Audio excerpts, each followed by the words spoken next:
Good evening, everyone, and welcome to the 51st edition of Data Bites, hosted by Public Digital. I'm Gavin Freeguard, and it's wonderful to see so many of you this evening here at Broadway House and online. Let's start in the usual way. Hands up if you've been to Data Bites before. Welcome back. Hands up if this is your first Data Bites. Welcome. Now, this is the second Data Bites with PD after the move from the Institute for Government. I had a great time last month with number 50, the first with PD. I hope everyone else did too. We had a cake, courtesy of Dave. It's a good cake. And we had some brilliant photos, courtesy of Paul. Now, Nick Halliday thought I looked like a data revivalist preacher. I have seen the data. I really wish I hadn't either seen the data or done that, but never mind. While several other people sent me a version of this. Now, for the uninitiated, that's Emperor Palpatine from Star Wars, who seizes control of the galaxy through emergency powers, including martial law. Martial law, imagine that.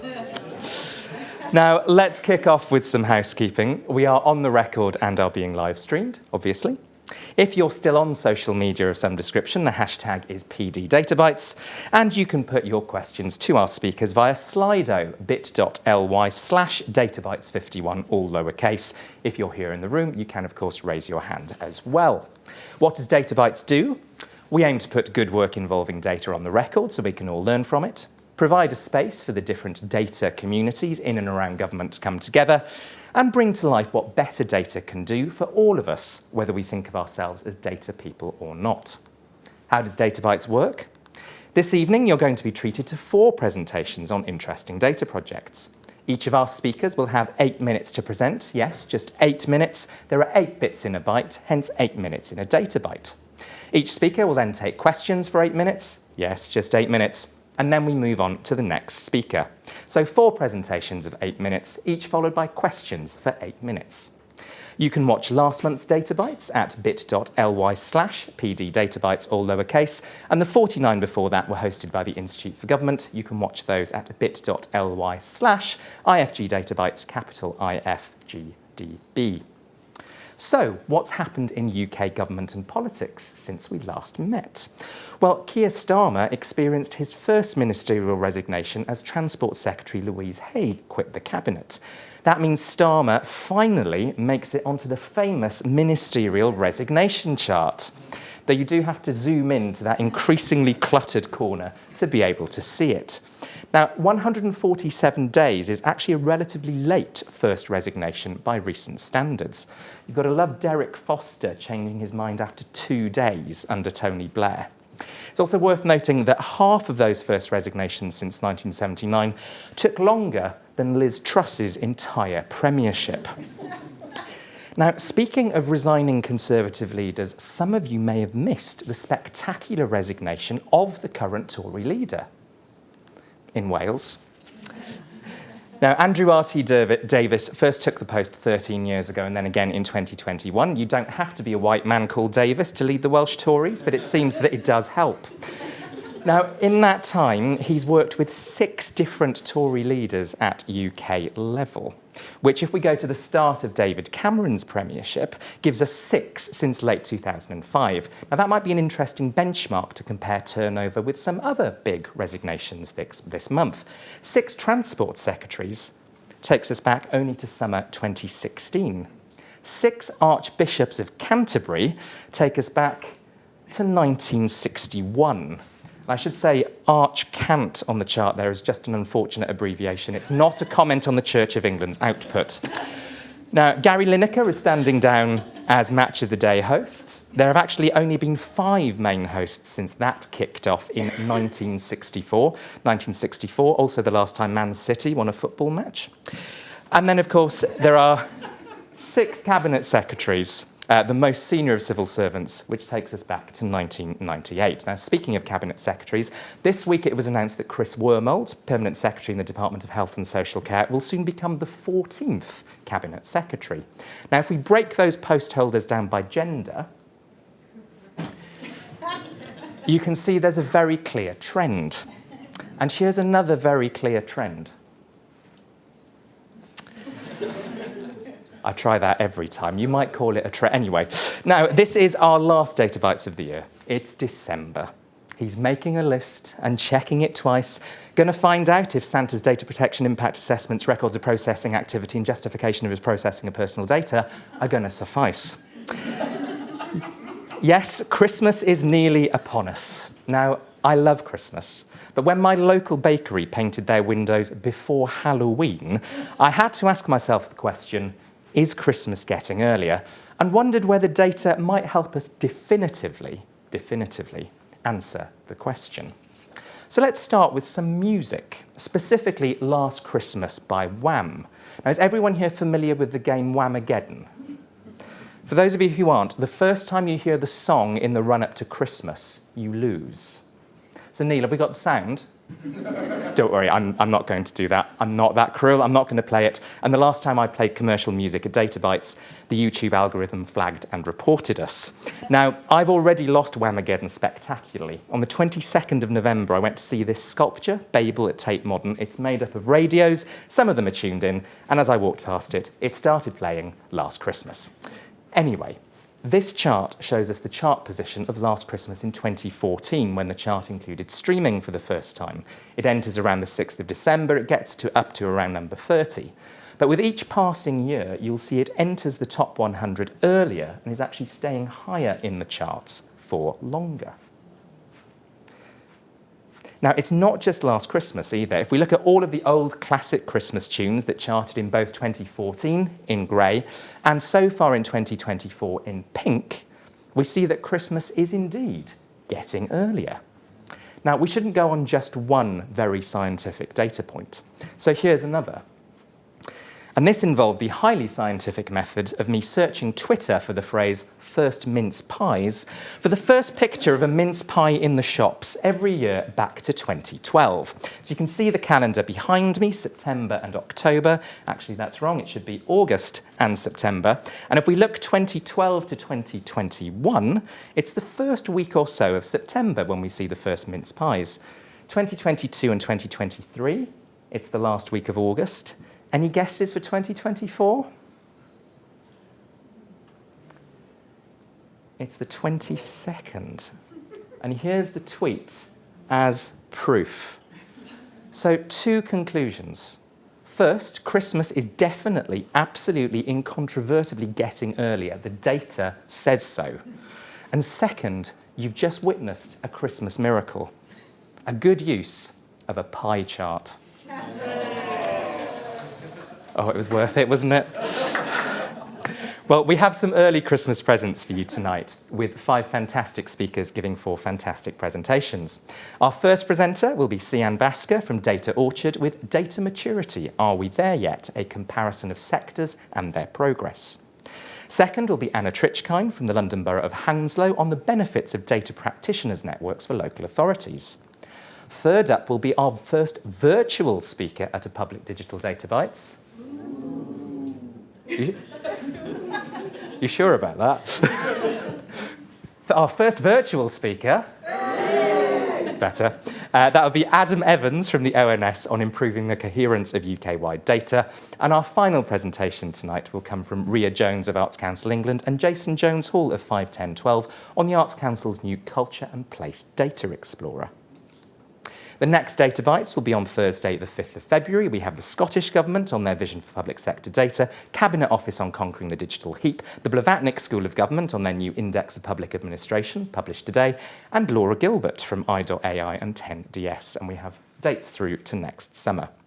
If you work for a public sector organisation and would like to speak or know someone who should, come and speak to me afterwards or email events@public.digital. That's actually how we got one of the presentations tonight, so it does work. Anyway, that's more than enough from me, and it is my pleasure to welcome our first speaker tonight. That's Sian.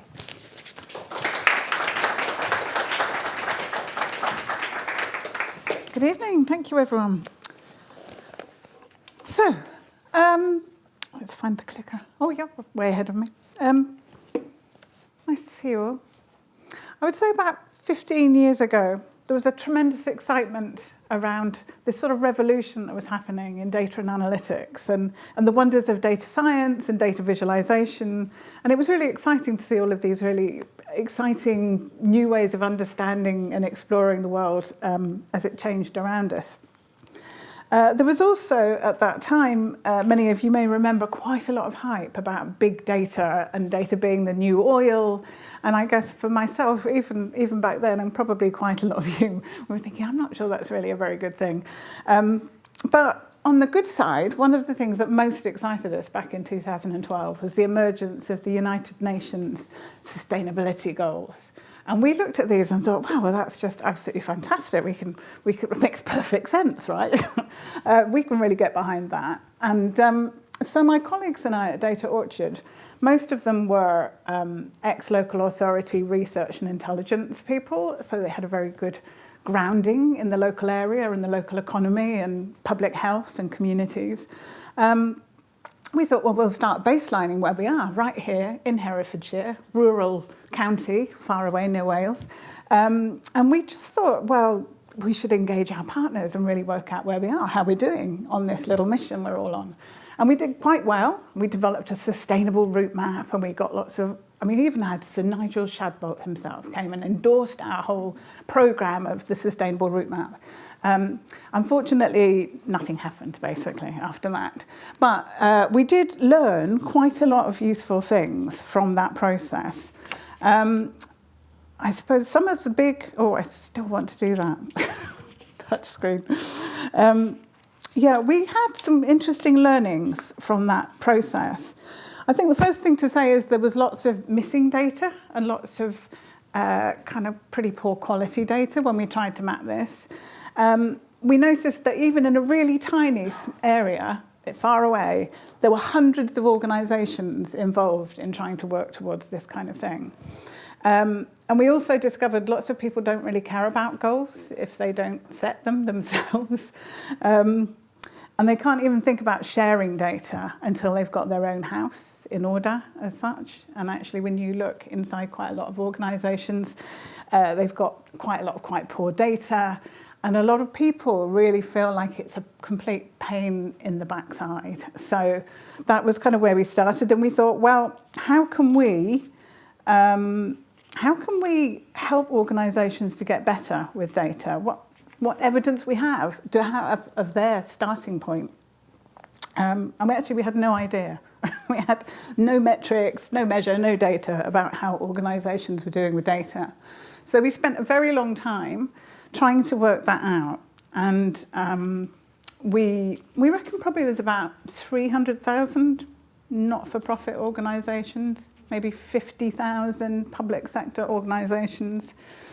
And all the models that we looked at this concept of organisational data maturity were very corporate and very technical, and kind of many of them aiming at that kind of oil sort of profit world. And none of them really suited our sector. So we started from scratch. We engaged really far and wide, urban, rural, big, small, local, international. We looked under the bonnet in lots of organisations and interviewed everyone and looked at what they were doing and what tools they were using. And we were really trying to understand what good looked like and what great looked like. We talked to lots of data experts. And in 2017, we came up with our first data maturity framework, which is really a structured description of the characteristics and the stages of improvement. And our framework had 7 key themes and 5 stages. Some of the things we quickly learned from that was that doing organisations one by one takes a long time, it's expensive. Reading a 12-page document is a very niche interest thing for a very niche audience. And actually asking questions is more helpful. And you need to ask a lot of people. So we built a self-assessment tool for organisations. The first one we launched in 2019. It's iterated a little bit since then, but we produced another one in 2020 for whole organisations. It's aimed at being quick and accessible and as painless as possible, bearing in mind lots of people really hate data. So trying to make it as accessible as possible was really important. So it takes people about 20 minutes to answer about 100 questions about data.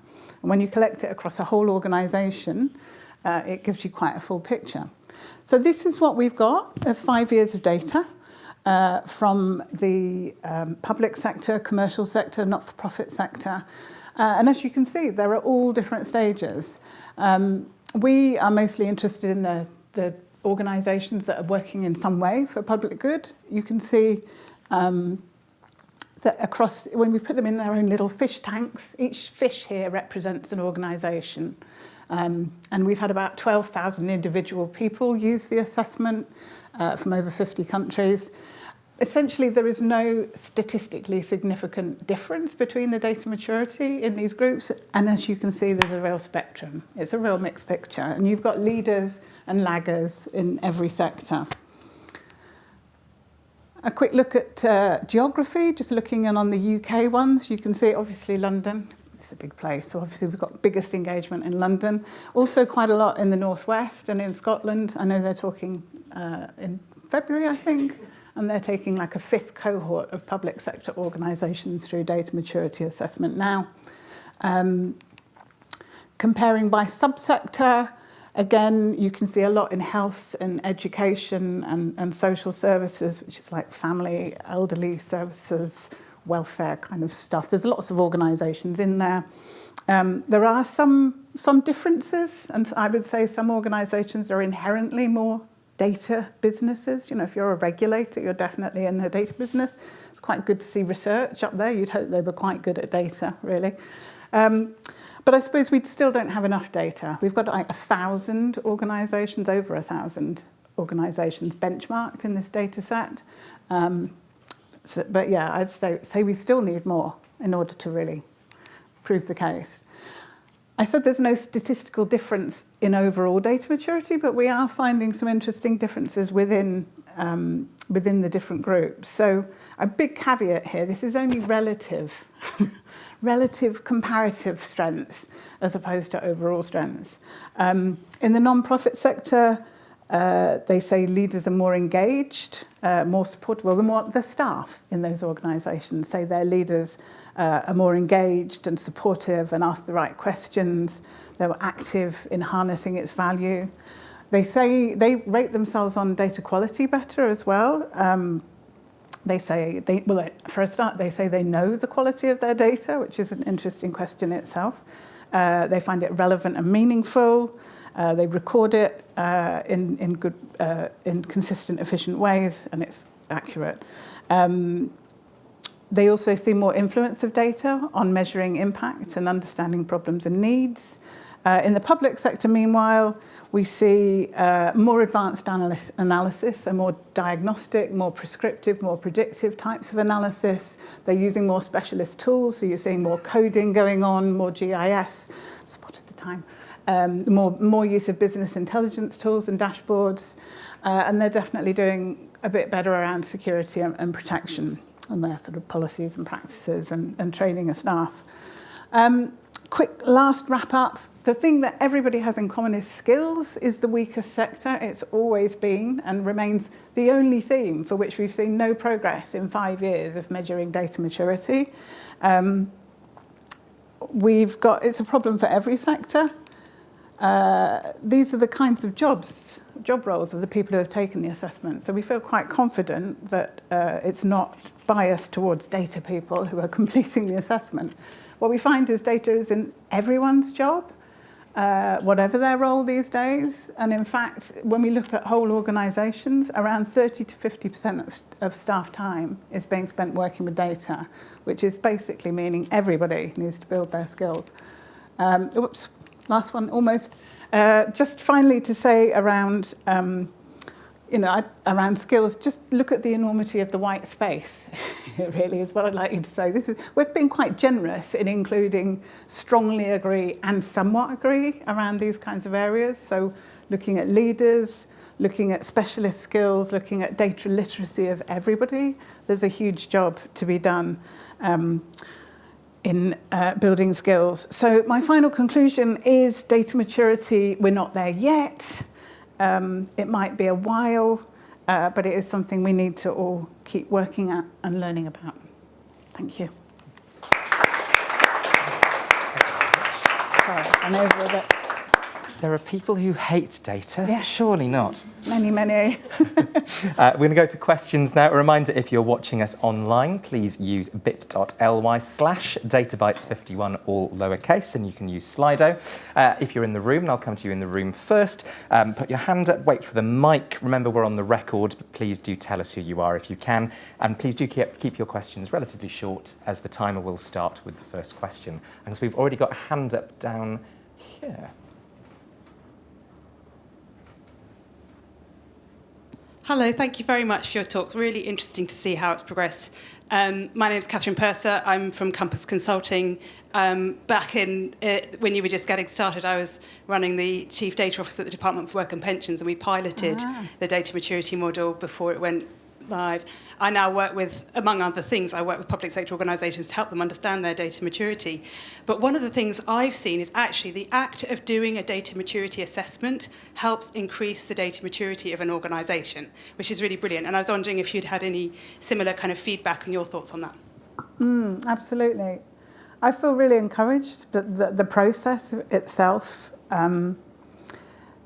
it's an educational process and one that really leads to increased motivation in staff. And I think by taking an assessment, they get a sense of what better might look like, and it starts to unleash better conversations between people. And I think in almost all cases, taking the assessment is the first step towards creating some kind of plan or strategy around improving. So yeah, I feel it's a really positive experience for organisations. Thanks. Let's stay in the room for the next question. Hands up if you've got one. We've got another one down here towards the front. Yeah. Thank you. It's often very easy in a given sector to think that you can be the person solving the collaboration problem if there's lots of groups who have a similar issue.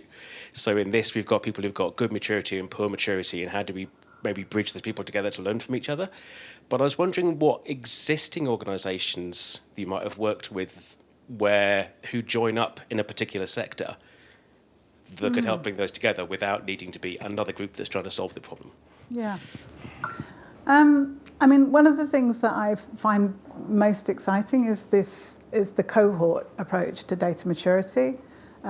We've done that quite a lot with cohorts in Scotland, but we've also done it, for example, working with youth homelessness charities, for example. And I do think there's something about addressing data maturity at scale in which a shared context, a shared thinking, a shared kind of problem that is trying to be addressed is a really unifying thing. And people are much keener on data when they can see it applied in the context of where they work. And I think when you take those approaches, the opportunity to speed up the time that it takes to mature it can be much faster, because you can see immediately what the benefits are and learn much more quickly from those that are at the forefront.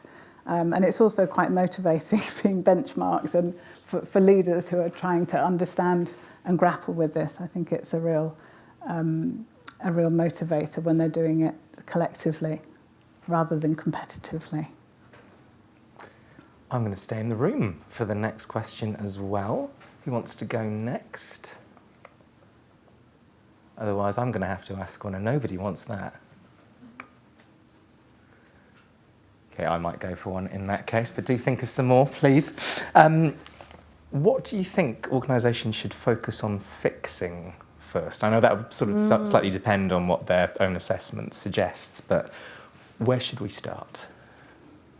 I think you always have to listen to the people in the organisation. I mean, what I really love is even when you do data maturity assessment within organisations, people have really different perspectives depending on what their job is, what team they're in, what role they have.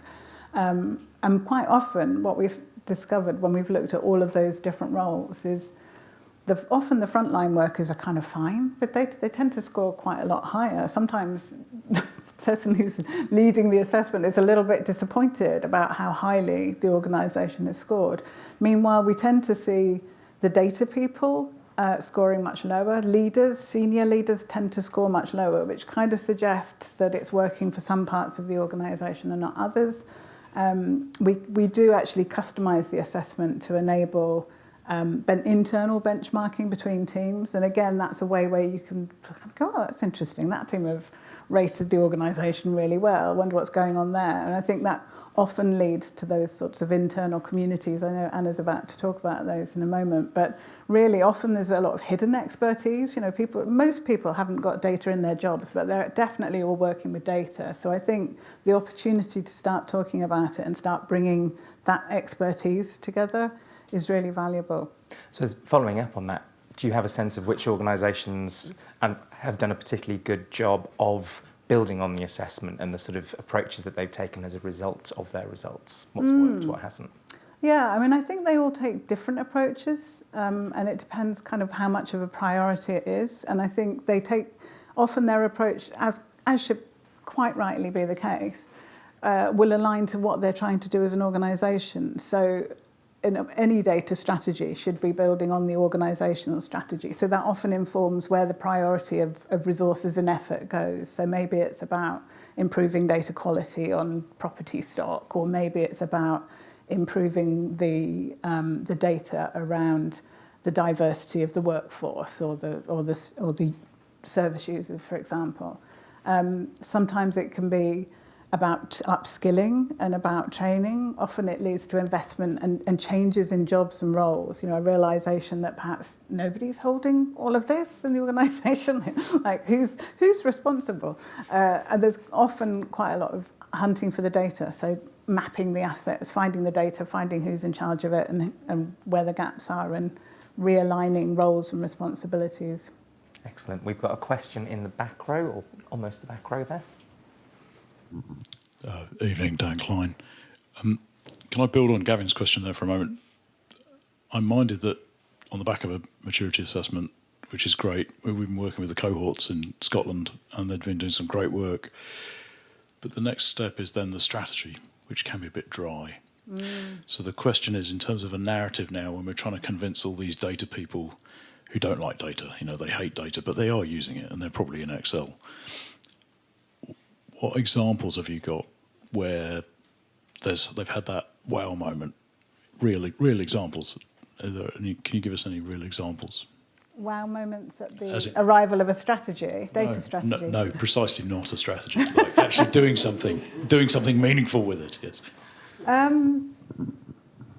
don't know. I mean, I kind of wish I could say wow moments, and people often talk about quick wins. I mean, for me personally, one of my wow moments would have been recently hearing somebody who'd been employed 4 years ago to set up a data platform for their local authority, and has spent 4 years taking the results of their assessment around their organisation, talking to the cybersecurity people, talking to HR, talking to the learning and development people, really, really working at what data they've got, all of their services. It's taken 4 years before they've just started commissioning a data platform, and they really know now. You know, they've had communities, they've worked at what their priorities are. They want to know what they can get out of their data platform before they start deciding to put anything in it. And I think those kind of stories hearten me a bit.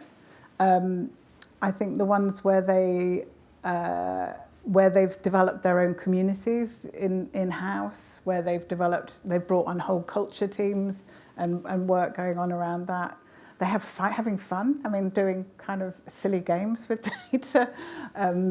And I suppose quite creative approaches, kind of, I think that really helps. Yeah. If only there was more wow moments over the data strategy. I think simplicity is a real thing, and I think the collective participation does make a difference to that, in people feeling like their voice has been heard and that their needs are being met. Brilliant. I think you've given plenty of wow moments yourself tonight, Sian. Thank you very much indeed.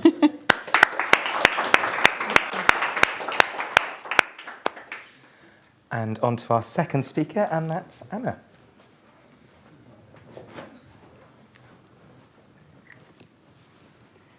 Hello. That was so great, because I think that kind of leads on onto what I'd like to talk about. So I'm going to talk about how to set up a data practitioners network and why you might want to do that. And to begin with, my premise is that data is a service. It's not a dashboard, it's not kind of a visualization at the end of a project. And within a local authority, it's a complex system. So how can you service an entire system? And I'm going to kind of walk you through a step-by-step guide of how we've been able to do that in one local authority. And with the aim that a data practitioners network will save money, it'll save time, it'll save errors by enabling this in-house expertise. To start with, I wanted to go back to a data lifecycle. So we are all data subjects, so we take part in the creation of data. And of course, we then kind of work through that whole process right until deletion of that data, hopefully. And that's before we start working with someone else's data. That data lifecycle lives within a data culture. So that can be an informal team, it can be your team, it could be a project. And the culture is made up of loads of different things. So of course we are all data subjects, so there's GDPR, there are policies, there are feelings that people have about the people that they're working with. And that together, so the life cycle and the culture, there are many versions of that in one organization, in one local authority. So there are obviously good practices that have evolved because of that, because there are so many different versions in this data ecosystem. But what works well in one of these data cultures might not work well in another one, but it could translate to another project or another team of colleagues. So a data practitioners network kind of co-creates a space for colleagues to come together and share what works. And the way that we do it within the local authority that I'm in is we curate data tours as part of our network. So as a kind of summary, the Data Practitioners Network is a community of practice. And we invite all colleagues to consider where they are in that data lifecycle and to share some of that best practice. So now what I'll walk you through is kind of how we have done that in practice. And one of the assumptions that I wanted to mention is that we believe that all colleagues are data practitioners. So to start with, we identified the community needs. We have colleagues who kind of are not on digital devices and those that are. So we really wanted to make sure we engaged in all different ways. And underpinning all of the communication was appreciative inquiry. So we just believe that there is good practice that exists, and it's also personal for each person. So we address them by name and make sure that underpins all of our communication. And partly that is also to try and figure out what groups we need to accommodate and not just prioritize one group over another. We also set up a website. So we have a website specifically for the network, and that serves two purposes. One is for us to track membership, and the other side is for us to really create an onboarding experience for each new person. Every month, because it's co-created, someone from the network facilitates a workshop, and at minimum we have one a month, but often that's much more. So this month we have had 2 a week, November. And it allows colleagues to showcase some of their work and really some of the data approaches that they have in their teams. And so that has led, this is quite small, but it has led to a wide variety of topics. We've had invisible data, mapping, specific tools. And because it's kind of from the network to the rest of the network, we always celebrate contributions, and we do that by thanking the facilitators. We do that at events. So at our first year anniversary, we had partners sponsor the event, and we had good celebrations, goodie bags, etc. We also really recognise that there are existing groups and communities within the local authority, and part of this network is also showcasing some of that work. Of course, we want to make sure we are aligned with organisational strategies, and we do that by making sure we kind of review them, are in alignment, and meet with senior leaders, and that kind of works both ways. Senior leaders buy into the network, we have a lot of insights and collective intelligence and mutual learning. And I've also developed an impact assessment to really showcase some of this, and it maps the corporate values against values of a community of practice, and how I have evidenced this is by really making sure that this network is data rich. So the way that we do that is at the start of each workshop, we always ask 2 questions. What inspired colleagues kind of join the network and that session specifically? And at the end of the session, we always ask colleagues to rate the workshop. And then we also ask for free-form feedback. And so colleagues can kind of tell us about topics that they'd like to see, what they thought. Really, it's up to them what they like to share in that session. It's always within the session, so we have very high levels of feedback. And then we share these results. We make sure we're really transparent. We try not to use traditional methods. And so one of the approaches I really like is inspired by the book If the World Were a Village. And it does something like this. So in this case, if we had 100 seats available for each Data Practitioners Network event, 4 would be taken up by partner organisations. And I haven't used percentages. I think some people struggle to understand those, whereas this is kind of a percentage of 4. And also it's kind of easier to read. Average reading age is 7 in the UK, I think. It's a bit easier to read in this way. We also have leadership attendance boards, so it kind of invites some friendly competition between departments and teams. And we just make sure we are transparent with all of this data collection, so we immediately email colleagues who have joined the sessions with that information so that they know what's coming up as well. And how does it then save time and money? So because we have all of this expertise and this regular network the regular network sessions, we have such a data-rich culture.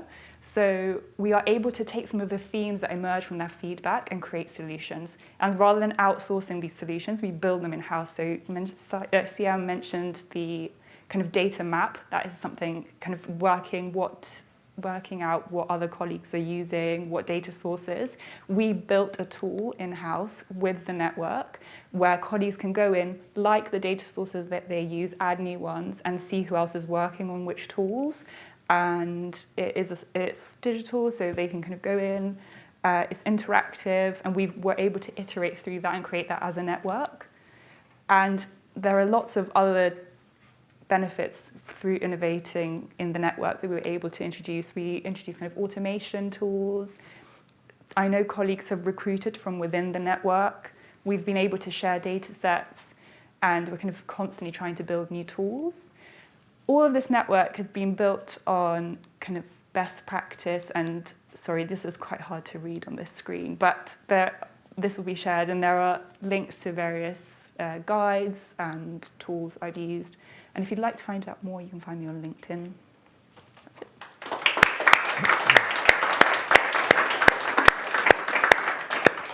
Anna, thank you very much indeed. And as Anna said, you will be able to access the slides on the PD website after this event as well. A reminder to those of you watching us online, you can use Slido to submit questions. It's bit.ly/databytes51 if you're not already there. Let's start in the room for the first question again. Who would like to go first? Raise your hand. Plenty to dig into there. Yeah, down here. Thank you.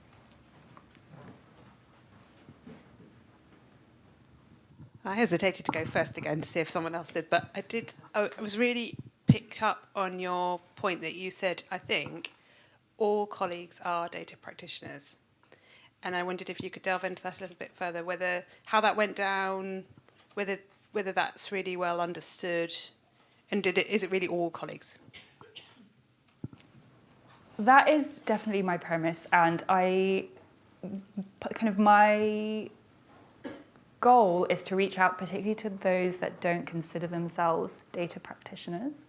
And I kind of battled with the name a little bit as well, because I know that when I sometimes speak to people and I say, I work in data, they're like, oh, no, it's not for me.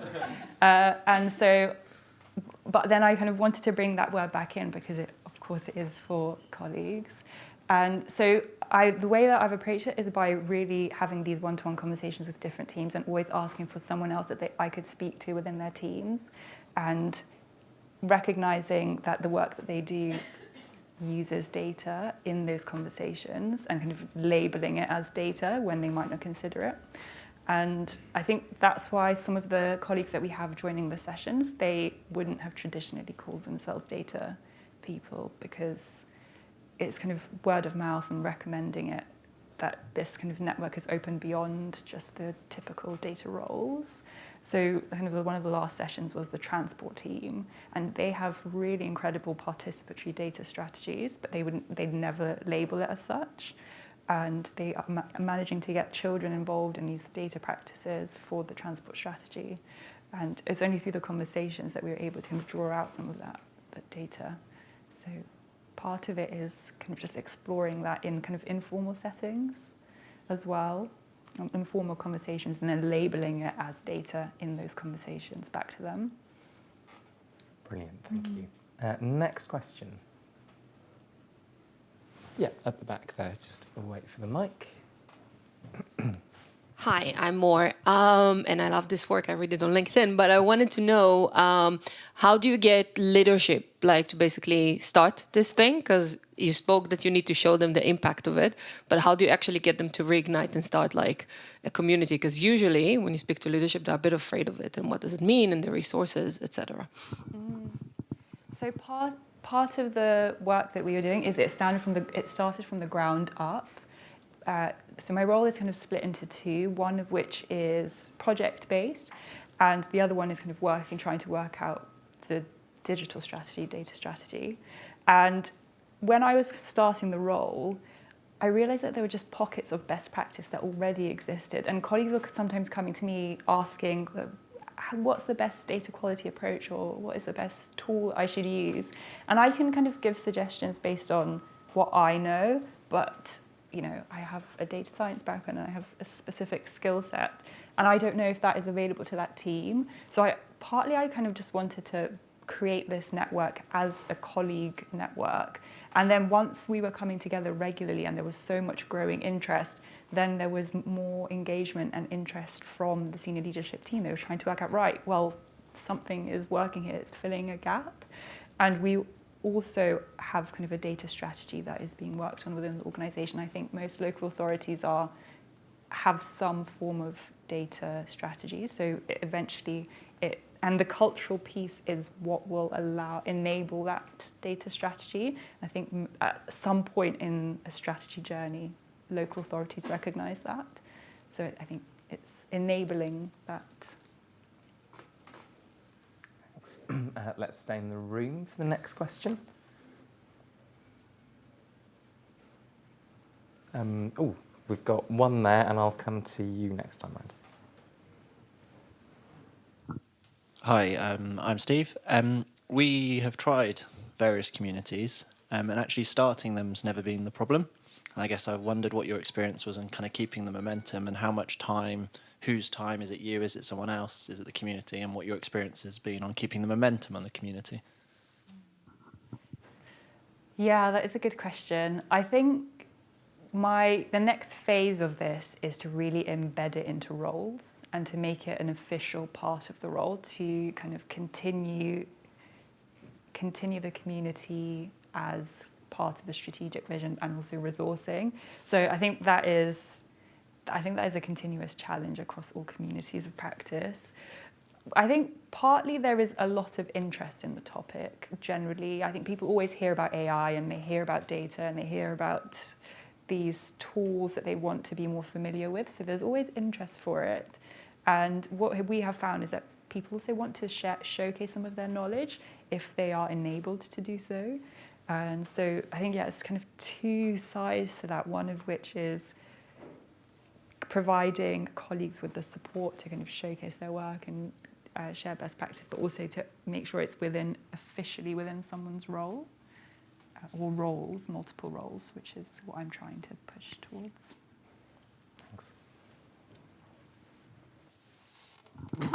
Thanks. Actually, before I ask my question, just briefly on the communities piece, I'd always recommend the book Communities of Practice by Emily Webber, which is fantastic. It's only 50 pages long. I advise everyone who's doing community building to read it. It's brilliant. In terms of the question, you mentioned briefly about internal transparency, and that's great, and it's really good you're here tonight. But I'm just wondering if you're doing anything like blogging or doing videos or stuff so that other local authorities can see what you're doing, can be encouraged to do a similar kind of thing by seeing good practice from one local authority to another. Yeah, I want to almost ask the question back to ask, where is a good place to share it and to share this ongoing, iterative work?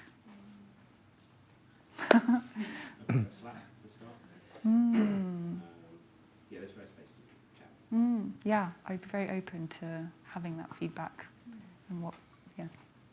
And we've got a question there as well. While you wait for the mic, I was actually going to ask a variation of that question as well, because I think I first saw you speaking on a call from Apolitical. So there are some things that are out there, but I think we'd all love to know the answer to those questions as well. Yeah. Sean? Can I ask about community or communities? Because it strikes me it's a massive topic. And how do you build something that is something for everyone, or do you not? And do you have a range of communities, which is how you sustain so much engagement? Yeah, that is a good question. I think because it builds on so many existing communities, sometimes there are pull and push factors where people migrate between these different communities. And part of the aim of the Data Practitioners Network is to try to almost platform some of those, because sometimes colleagues just want to know how to use a tool, and actually just filtering people through to that tool is the most benefit that this community of practice will offer. And at the same time, kind of the overarching theme is data for the benefit of residents and for the benefit of colleagues. So I'm still trying to work out what the right balance is between communities and community. And I think part of it is that this community will be the funnel for others as well, to kind of platform them. It's all about platforming colleagues, platforming existing good practice. And if that means filtering people through to the right communities, I think that is part of the package. Brilliant. Well, we've been very pleased to platform you tonight, Anna, and I know everyone really enjoyed that, so thank you very much indeed. Thank you. We're going to go online now and hope for a good start by Adam from the ONS. Adam, can you hear me? I can see your slides. That's a good start. Adam, Yeah, I can hear and see you. Can you hear me okay? We can indeed. We can hear you perfectly. Ready when you are. Over to you. Brilliant. Off I go. So, hi, good evening, everyone. So, I'm Adam. I'm the UK-wide data lead at the Office of National Statistics, and my role is to kind of get a high-level overview of all the UK-wide projects happening across ONS and government. So, I'm here tonight to talk a bit about... My slides aren't switching. There we are. Have they switched on your screen as well? They have. Yeah. Good stuff. Yeah, so tonight I'm going to talk about what do I mean by UK-wide data coherence, say a bit about why it's important and what we're doing to try and improve it. So to begin, what is meant by coherence? I think if you ask like the average person on the street, what do you think of coherence is, a lot of people will either just switch off completely or they'll say, isn't that comparability? And that is partially true, I think, to an extent. Like, comparability is arguably considered the gold standard of coherence, but it's not the only thing you can do for coherence. Sometimes things aren't directly comparable. It's not possible. So what we're kind of meaning by coherence here is kind of bringing together different data sets, understanding the differences and bringing the key messages to sort of draw together insights for the bigger picture. And so that's kind of what we mean by coherence, and specifically UK-wide coherence. And the issue here is that we've got devolved governments, Welsh government, Scottish government, and so forth. Devolved governments, they're in charge of devolved policies, and they're listed here. So education, housing, environment, there's a lot of them. And so what you find where you've got devolved policies, when you're designing and monitoring these policies, you do data collection and methodologies designed specifically to measure those policies and not considering coherence in mind and being able to compare with other countries.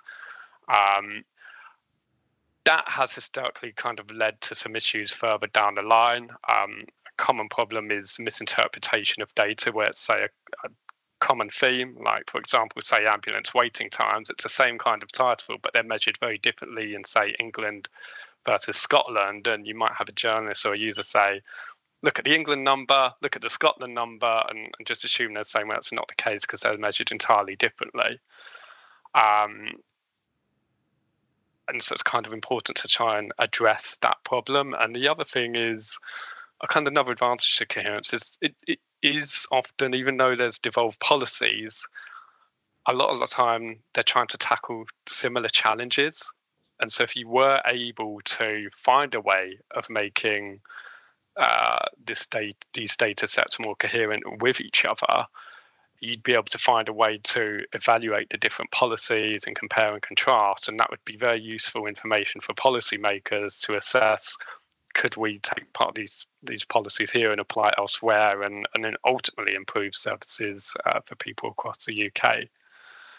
I'm going to take this is taken from the UK Stats Authority strategy. I'm going to highlight the part in bold. You can't have joined up government without joined up statistics. And so it's been a big focus in the last few years in the UK Statistics Authority's strategy to improve UK-wide coherence.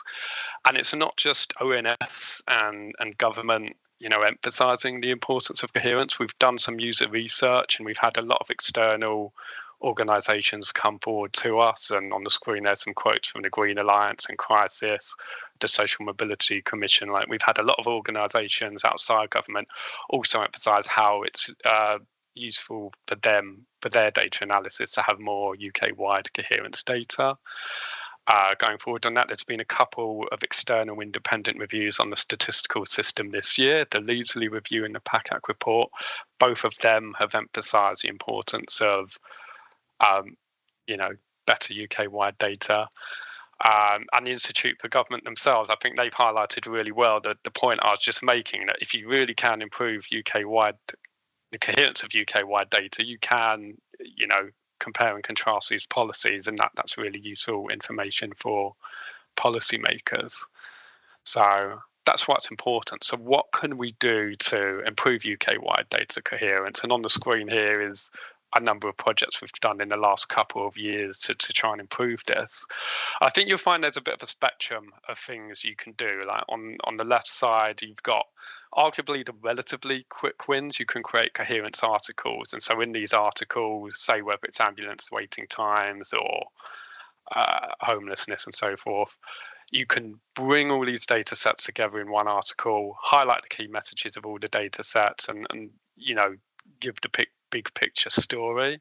And I think that's really useful for users, rather than having to find the different data sets themselves, which they might not even be aware of all of them, and trying to work out how these similar and different. It's a lot of work. So just putting those explainers out there, and we've had a lot of feedback saying how that can help. And then kind of moving further up the scale, there's other things you can do. You can improve the methodology, do different analytical methods, and kind of at the end of the scale, the kind of ideal is having, UK-wide data where you do just collect data in the same way across the UK,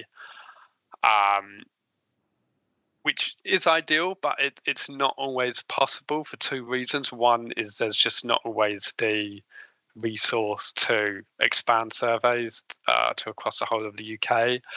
The other thing is admin data. There's obviously been a big push in the last few years to use more and more admin data for very good reasons. It's very powerful, but admin data isn't designed for statistical purposes. It's designed for administrative purposes.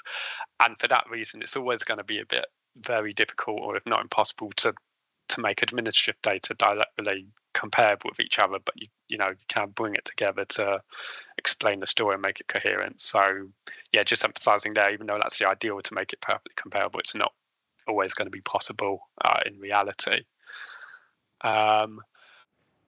Lastly, so just kind of going forward, what we're looking to do to improve UK-wide data coherence further, it's kind of adopting a UK-wide first approach. As mentioned, historically, data collection's been designed on focusing on just the policy at hand, whereas always further down the line, the question comes up, oh, but can we compare to these other countries and so forth? And if you kind of design UK-wide data collection from the beginning, I feel it's a lot easier. I think further down the line, it can be much more resource intensive to expand surveys, and often you'll find different countries do their own surveys, but in different ways, and it affects the time series and so forth. So it creates all sorts of problems. Continuing to try and be innovative and delivering as part of our strategy to be ambitious and radical. Yes, we do these coherence articles, but also thinking what are the longer term projects we can do with the longer term benefits, and just also engaging early and often with devolved governments and all our other stakeholders across government externally as well. And that's that. I think that's around 8 minutes, so happy to take any questions. I think you had 1 second to spare. Perfect. Thank you very much. Thank you. And just while we get your image on the screen, a reminder to everyone watching us online, you can use Slido to put your questions to Adam. It's bit.ly/databytes51, all lowercase if you're not already there. And there you are, with a very festive background on the screen as well. Great to have you with us virtually tonight. Let's stay in the room for the first question. Hands up. Who wants to go first?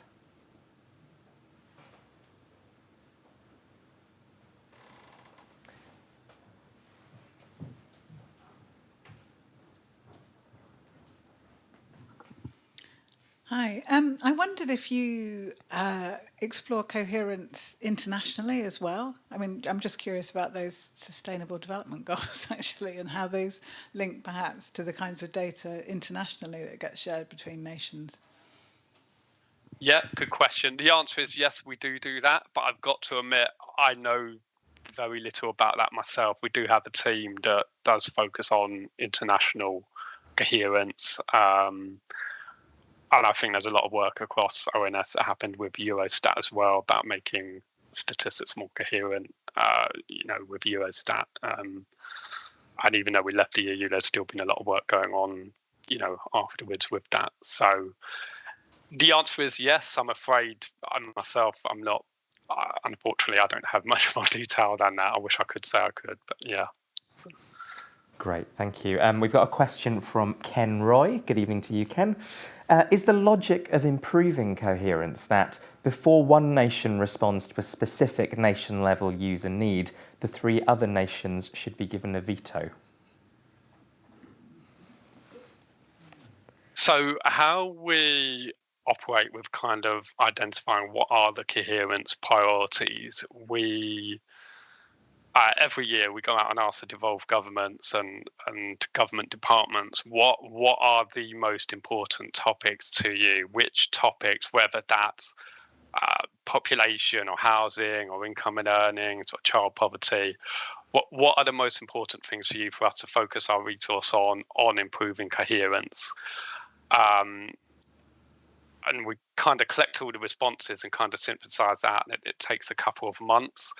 There's a bit of it's not a hard and fast rule, but it's kind of like if at least 2 devolved governments have asked this or considered it a priority, then we tend to include it. So it's not so much vetoing it, it's kind of listening to all of them. And it's if one mentioned it and none of the others did, and they mentioned it, it's not like the highest priority, it might not be included. What we tend to find is like one devolved government will mention something and then the other governments will be like, oh, that's a good point, yes, that's quite important for us as well. So it does tend to align up quite well. Yeah, great, thank you. and and another thing is we have quarterly meetings with devolved governments to kind of discuss and monitor the ongoing things. There tends to be no surprises, and there's a lot of joined up approaches. So yeah, we're all aware of what's going on with each other. Yeah. Great, thank you. You've actually preempted a question I had, which was where these sorts of conversations happen between the different governments. You mentioned one Institute for Government report. I was involved in another one where that was a question we had, which was, this is around data sharing during the pandemic. Where are the actual forums to bring the different data producers together to understand some of the issues that you've been dealing with? Yeah, good question. There are loads. One of my colleagues actually tried to create a chart showing all the different networks, bring it together, and I don't know, it must have been 30 or 40 different things. It was an entire tangled web. But at a very high level, yeah, so it's called the Inter-Administrative Committee, where every quarter we've got the chief statisticians of the government at the high level. And yeah, at the working level, we've got, health steering groups, income and earnings steering groups, identifying particular things there. So it's a very big tangled web. I think it's got quite mature and it works quite well. And that even though it's a bit, if you look at that chart, it's very overwhelming. It tends to be the right people tend to be talking to the right people at the right time, and it's quite joined up there. Yeah. Excellent, thanks. I'm going to come back to the room for the next question. We've got a question just there. Hi, I'm wondering how much of coherence involves getting people to change the way they work or their behaviour, and how difficult that is if you need to ask people to do that.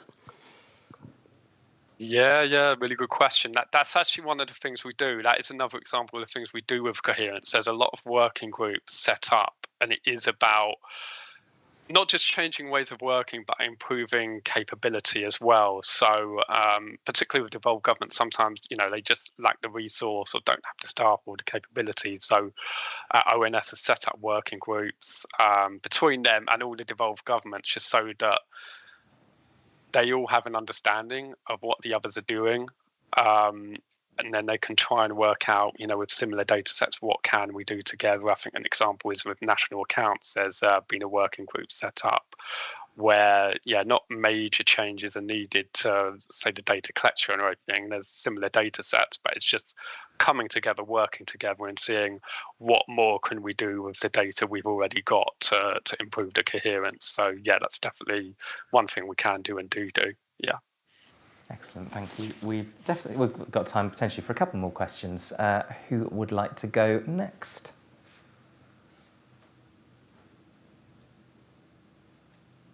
Otherwise, I'm going to have to ask one. You must have got a better one than I do. What would your advice be to people working in government on particular policy areas who are looking to set up some new data collection? What should they be bearing in mind when it comes to coherence and working across the different administrations? First and foremost, it's just talking to the right people as early as possible. It just makes everything easier all round.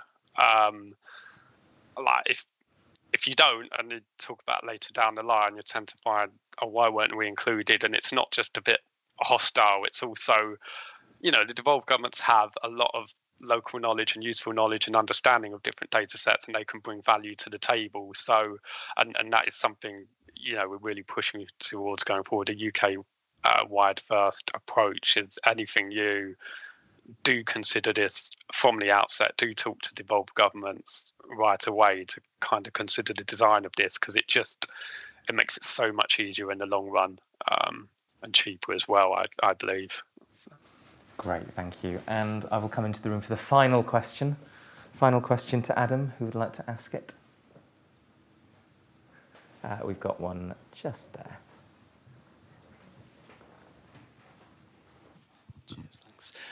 Bryn Morgan from the House of Commons. We're talking about coherence and sort of, which I'm almost taking as not consistency, but sort of parallels across the UK. Is there any work on sort of data gaps? So where we don't have, where there are policy areas where we're lacking key data in sort of all the nations. Is that your team or is someone else looking at that? I'm glad you asked that, because that's something we're starting to do this month, actually. Yes, so there is that. Where are the data gaps? Where's the, what coherence do we want that's potentially not being done? And we're currently doing a user exercise where we're going to be talking out to more teams in government. And this is part of the kind of routine. Oh. Is there anything that we're not currently capturing that potentially we could focus on. We lost you for about 5 to 10 seconds there, Adam. Sorry, I don't know if you want to repeat any of that. I'll just start again, but I don't know where you lost me. But essentially, yes, that's something we're doing. Like part of the user exercise we sees it's that will identify what's important to them, and then we can look at what projects are going on, and then we can see what's currently happening and what have users asked for, and then that will potentially identify any gaps that we're not currently focusing on, and we can address that if with those findings. Fantastic. And worth saying that it's a topic that we've discussed a few times at Data Bites, particularly Anna Powell-Smith from the Centre for Public Data has done, I think, 3 presentations over the years, so hopefully there'll be something useful there to mine as well. But for now, Adam, thank you very much indeed. Thank you very much. Cheers. And that brings us back into the room for our final presentation of the evening, and that's Ria and Jason. Over to you.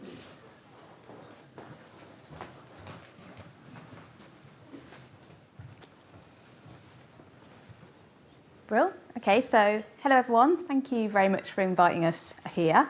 My name's Ria. I'm a Senior Project Manager for Place at Arts Council. And we're here to talk about our new product, which is the Culture and Place Data Explorer, which we launched at the end of September. So just briefly, Arts Council England are the National Development Agency for Creativity and Culture. We're an arm's length government body, and we invest millions of pounds from DCMS and the National Lottery. I've just put some stats up there around the figures of money that we're investing each year. And we have an overarching strategy called Let's Create, built around 3 outcomes. And one of those outcomes is cultural communities, and the Culture and Place Data Explorer really feeds into that outcome. Obviously, culture can have a really deep impact on places, and we work in partnership to develop and strengthen those cultural opportunities within communities. So some examples of our place-based approach that we do within our work. We have 54 priority places, so places that we've identified that we want to work with really closely. We work in partnership with a range of local government and mayoral combined authorities. And one of our key objectives over the last delivery plan we had was to develop and deliver the Culture and Place Data Explorer. So, who's been involved? So when we started thinking about the Explorer, we wanted to take an approach around partnership working. We knew quite quickly that we wouldn't be hosting the Explorer directly at the Arts Council. And so we identified that we work with 51012 as a delivery partner. Their ethos and flexible approach really align with our ambition for the product. We have a technology partner, Local Insight, which is part of OXI, Oxford Consultants for Social Inclusion. And then we had a huge range of testers and community that help us develop the product. So the reason we went with OXI was their ethos was around using data for social good. And the product we've come up with is free to use, free to access, and it really aligned with our thinking. So just briefly, at the Arts Council, we have already got a wide range of data products, including Power BI dashboards, an investment dashboard. We publish all of our grants data, we've got annual survey data, so a huge amount of information available, but in quite a piecemeal format. So part of the emphasis around the Explorer was how could we bring some of those strands of work together. And then we set some criteria around what we wanted to include within the Explorer. So data should be publicly available, verifiable, have national reach, but also could be viewed at that hyper-local level, and that it had a clear use case. So to move forward and talk about the development, I'll pass over to Jason from 51012. Thanks, Ria. So the original vision for the Explorer was set out by the Arts Council in its 3-year delivery plan ending in 2024. And you can see it here. This was our brief. It's to develop an easy-to-access, regularly updated hub of place data, including its own investment information and other data related to place. So our task really was to turn that into the sort of 2-line vision statement into a delivery plan that could result in an actual product at the end of it. So that's what the plan looked like. It was quite a task, obviously, to take the original vision. Is it delivers a clear outcome of what you want to get at the end of it, but as a technical spec, it's not really that detailed. So how do we get from A to B? That was it. We don't really have time to go through that in a lot of detail. So what I thought I'd do is just pick out some key moments and some of the key decisions, 4 of them, that really shaped the whole project. Just to sort of specify, we had sort of 10 months or 10 to 12 months to get from that vision statement to the end product, or to at least to a minimum viable product stage. So what was clear to us is, because it was such a kind of quite a loose spec at the beginning, is this is an R&D project. It had all the the slide's gone a bit skew with. It had all of the characteristics of an R&D project, and key part of that is uncertainty really kind of baked into the project from the beginning. It was all about learning, and so it required the right sort of partner for that. So one of the key decisions that Arts Council took was to go with a micro SME like 512. Previously, they developed a series of data dashboards in-house on Power BI, and their biggest data project just immediately prior to this was a big 3-year £1 million plus project commissioned with PwC. So it's quite a bold swing for the Arts Council to go with a really, really small micro SME to help deliver this product for them. But there's really good reasons for that, and here's really why it worked, why it makes sense. First of all, while that vision presented that clear outcome, it was really loosely defined, and so having an organisation that is a bit leaner, a bit more agile, a bit more creative in its approach, that can really lean into the learning aspect of an R&D project and really embrace the fact that you're going to learn as you go along with this, actually it really benefited having a small partner at the heart of it. Secondly, because the vision is core to the place-based strategy that Ria outlined at the start there, it really helps to have an organisation that was kind of in tune with that, that had really good connections with the sector that the Arts Council is there to serve, which also it's part and parcel of what 512 does as an organisation. The interesting thing is that kind of forced us into a way of working that actually is the right way to approach an R&D project anyway. In that 512 is a micro SME, we don't have a massive in-house UX team or massive in-house design or development team, QA staff. It's a small team. And so it kind of forces you down the road of really seeing the users, the end users of this data product as an extension of your team. So they're involved every single step of the way. First of all, it really helped us to define who the users were and the different user groups. And I'm going to borrow the phrase here, everyone's a data practitioner. Not all of them were. The average size of a cultural organisation is like less than 10 people, and they're not going to have in-house data teams, but they need this product to work for them at the end of it. So having them on board really, really helped shape it. They fed into the user needs and the use case analysis that we developed at the start. That included helping to shape what sort of data is important to them, why they use it, what they use it for. So we really developed a really, really clear understanding of that from the users. That in turn fed into the detailed spec and the technical spec, the RFQ for the platform. And then because we had this ongoing dialogue with those users right from the start, they were involved at every single stage of testing. So from the MVP into the product release, and there's always this open, honest dialogue with the users as to what this product should ultimately be. And because they're involved right away from the start, when we came to the product launch, we had this already strong community of users who really knew the product, who then became the product advocates and champions when it was ultimately launched.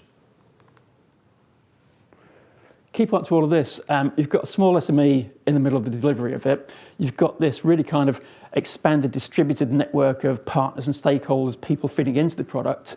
So what that really requires is really strong, robust project management and strong governance throughout to make sure the whole thing keeps on track, particularly with quite a short delivery span of 10 to 12 months.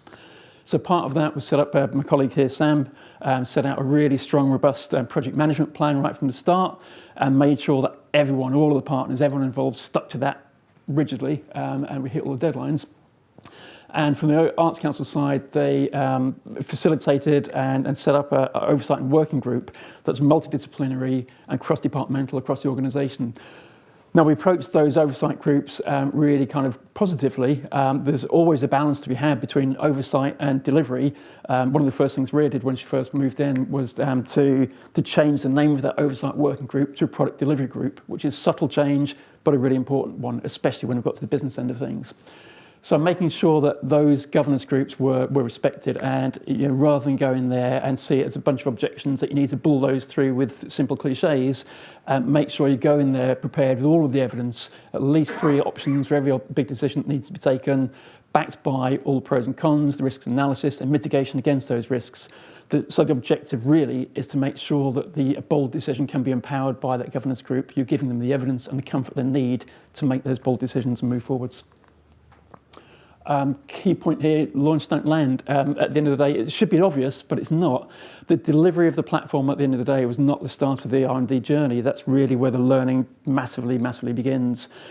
We can sort of exit stage left now very happily in the knowledge that because the users have been involved and engaged from the start, Arts Council has their ongoing dialogue with those users that will then inform the next iterations of the platform, the next evolution of it, and make sure that the data that user base and community needs is there moving forwards.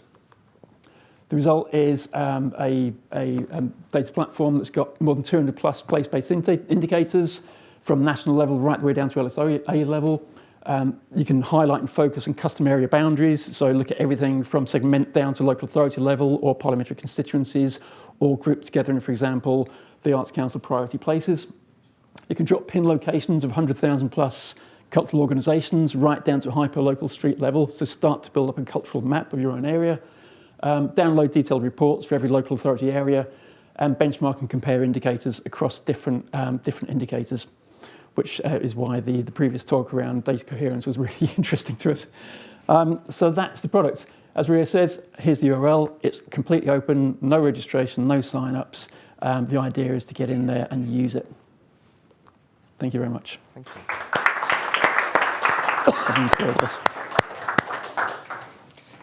Thank you very much, both Ria and Jason. Excuse me. Again, a reminder, if you're watching us online, please submit your questions via Slido. It's bit.ly/databytes51. My throat has held up all day. Finally, the last presentation of the day. It's starting to crack. Apologies. Let's go to the room for the first question. Got one right there.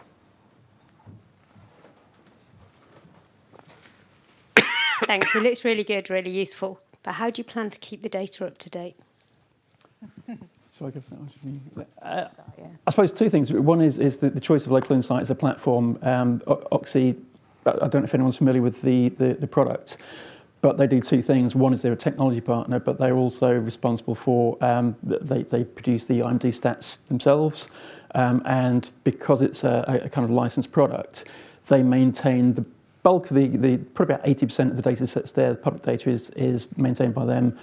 A lot of the rest of it is bespoke and custom, so some of it has come from the Arts Council, so it's down to your data teams to maintain that. But there's some gaps in the middle ground, which is still being fleshed out as to who's going to maintain that now. Yeah, it's definitely one of the bigger challenges we've got is, it kind of talks about launch don't land, that we've got it to the point to get it up and running, which is great, but now already, and we've had a lot of emails already and people get in touch saying, why haven't you got this in there? Why haven't you got this in there? Can you add this sort of data? So we're trying to prioritise how we keep the data up to date that's already in there, but also incorporating what we're getting from feedback from users around what would be useful, particularly from people who are in the creative and cultural sectors, because this tool is really for them to help them understand more about how they might attract more funding, how they might understand more about their communities. So we want to try and be responsive, but yeah, we've still got some work to do around prioritisation. So yeah, but hopefully we've made good footing. And our own investment data will definitely be updating yearly, and we're working out whether we want to do that more frequently. Excellent. Let's stay in the room for the next question.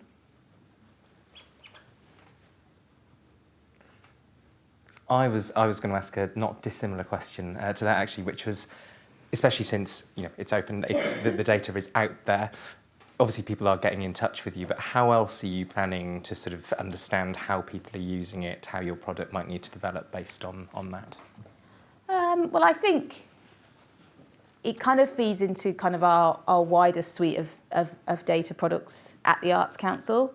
So we have a lot of information that we collect in different ways. So as we're developing those, we're trying to see how we can integrate things a little bit more. So we're collecting data on different platforms. Is some of that better to be shown in the Explorer in the future? Maybe not. Not everything will be. So I think it's embedding it as a tool in our own organisation is part of the challenge, as well as kind of responding to that user feedback.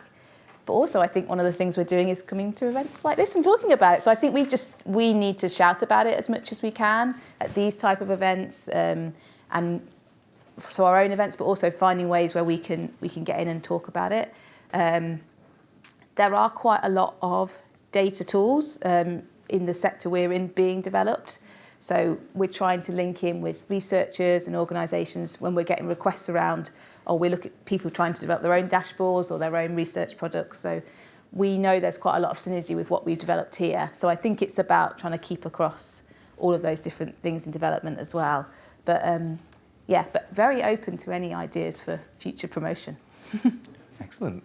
Well, any ideas on that or other questions? We've got them there. Just with you mentioning other people creating similar platforms. So, for example, I used to work for a local council that had a similar kind of platform where they wanted to show things available in their specific area. Is the data available through an API that other places can pull into their own platforms? It's not currently available by API, and as Rhys said at the start, pretty much all of the data in there is open public data anyway.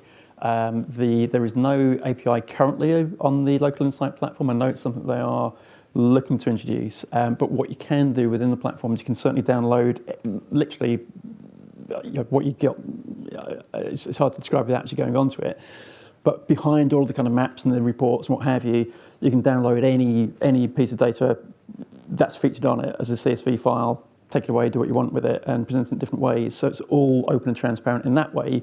APIs, not yet. That's potentially the next step. Thanks. Next question. Please put your hand up if you would like to ask it.